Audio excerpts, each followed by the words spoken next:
তেজেৰে ৰক্তাক্ত হ'ল শিৱসাগৰৰ কোচিং চেণ্টাৰ ছাই বিকাশ একাডেমী।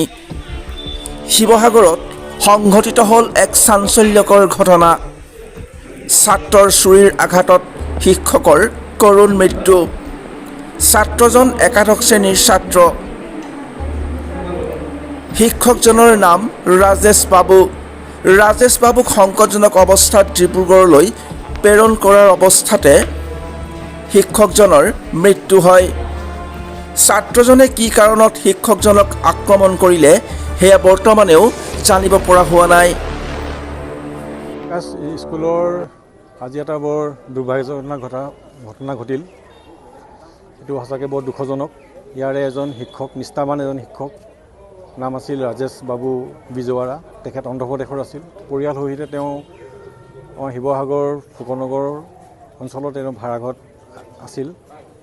আজি হঠাতে দুপৰীয়া প্ৰায় 2:30মান বজাৰ তেওঁলোকৰ আজি লাষ্ট ক্লাছটোৰ শেষৰ ক্লাছটোৰ সময়তে এই ঘটনাটো ঘটে। এইখন স্কুলৰে এজন ল'ৰা, ক্লাছ 11ৰ।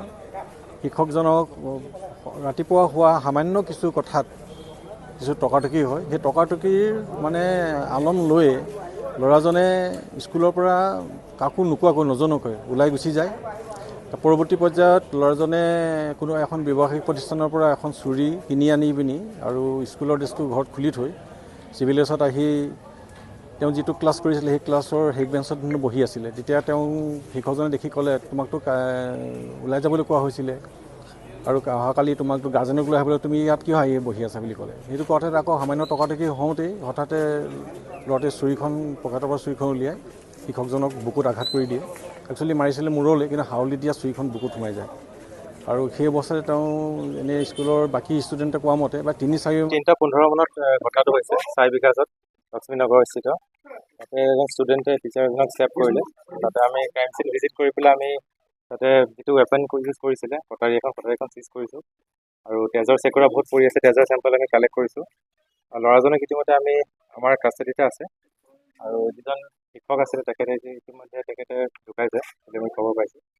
আৰু CCTV আমি অবজাৰ্ভ কৰিছোঁ। CCTVটো কিছু আমি পাইছোঁ, পিছৰ কিছুমান পাইছোঁ। সেইখিনি আমি পিছত চাইণ্টিফিকেলি আমি এক্সট্ৰেক্ট কৰি পেলাই চিজ কৰিছোঁ। সেইটো মাল্টিপল ষ্টেপে বৰ্তমান আমি ভাবিছোঁ, সেইটো দেখা পাইছোঁ তেনেকুৱা। কিন্তু সেইটো প্ৰপাৰলি ডক্টৰে ক'ব পাৰিব, PMতে বস্তুটো ওলাব।